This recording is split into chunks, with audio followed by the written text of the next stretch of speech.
Legal, gente, estamos aí de volta, mais uma vez. Vamos fazer uma questão aqui de equivalência e transformação de estruturas.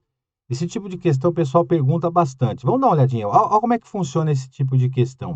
O que que o examinador pode pedir para vocês em relação a esse assunto aqui, ó.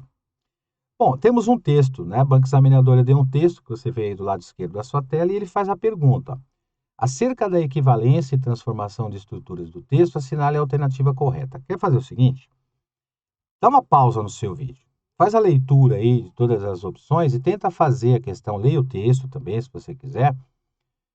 E a gente volta aqui com os comentários e o gabarito. Tá fechado? Então vamos lá, tá valendo. Bom, vamos lá. Por que que a letra D de dado é a correta em relação a essa equivalência? Vamos pegar as incorretas aqui. Letra A. Olha o que ele pede na letra A. Há três tipos de vírus na linha 8. A substituição da forma verbal sublinhada, no caso é o haver, né, que vai sublinhar aqui, por existir. Então, no caso, há três tipos. Então, a gente tem aqui, ó, esse verbo haver aqui, sublinhado, né? Troca pelo existir, se ele mantém a correção. Por que que não mantém? Porque o verbo haver é um verbo impessoal, ele não tem sujeito. Então, ele fica sempre no singular. Só que quando você troca pelo seu sinônimo, ele passa a ter sujeito, que no caso é três tipos. Então, ele tem que estar no plural. Tá? Por isso, a letra A está errada aí. Aqui uma questão, uma alternativa que ele coloca aqui o entretanto é uma conjunção adversativa, e o portanto é uma conjunção conclusiva. Ele está mencionando que ambas aí são conclusivas, né? Então, preservando a coerência tem a ver com sentido. Não preserva se você trocar por essas conjunções, porque uma adversativa, a outra é conclusiva. Então, aí é o estudo das conjunções. Incorreta a letra C. Ele pede o seguinte, ó. Nessa oração, é correto flexionar a forma verbal apresenta, né, para o plural, ou seja, representam, né, no lugar de representa. Pois ela também pode concordar com infecções respiratórias brandas. Na verdade, não é isso, né? O que acontece aí é que o sujeito é o último que causa, então o primeiro verbo aí ele concorda com o último. Esse último aqui é o sujeito, o núcleo do sujeito é o último, então o verbo concorda com ele. O representar também tem como sujeito o último. Então ele concorda com essa expressão também. Então é o último que causa apenas infecções respiratórias e brandas e não é o último que representa grande impacto. Então é o mesmo sujeito. Então, o verbo tem que estar no singular. O verbo representar não está sendo conjugado por infecções brandas, tá? Letra D correta por quê?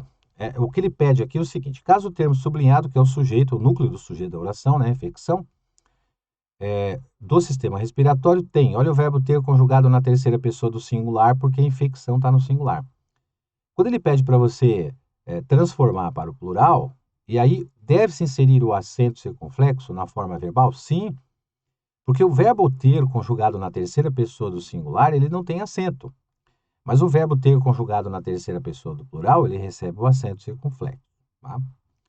E a última aqui tem a ver com sentido. Substituição do vocábulo pandemias por epidemias ou endemias.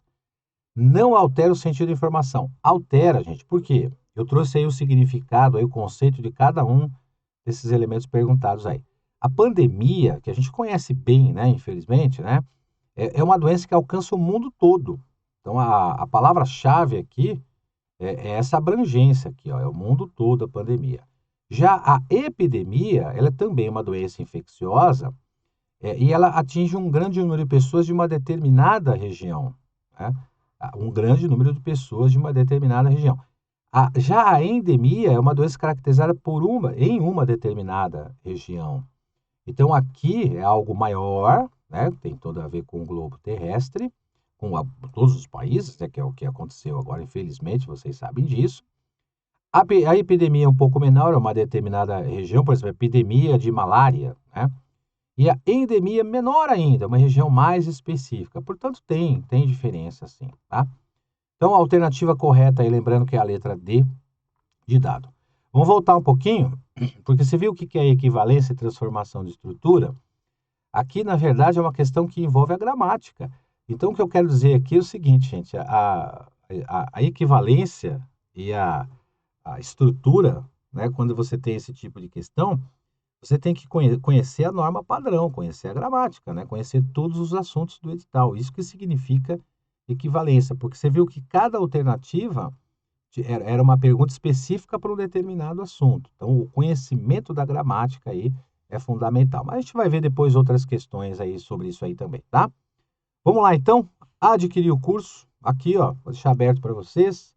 Basta você aí clicar no link abaixo para você ter acesso imediato, ilimitado, teoria de questões. Você vai ver outras questões relacionadas a todos esses assuntos. Estou te esperando lá então, tá? Então clica no link, adquire o curso e vamos estudar que dá tempo. Abraços aí, até a próxima.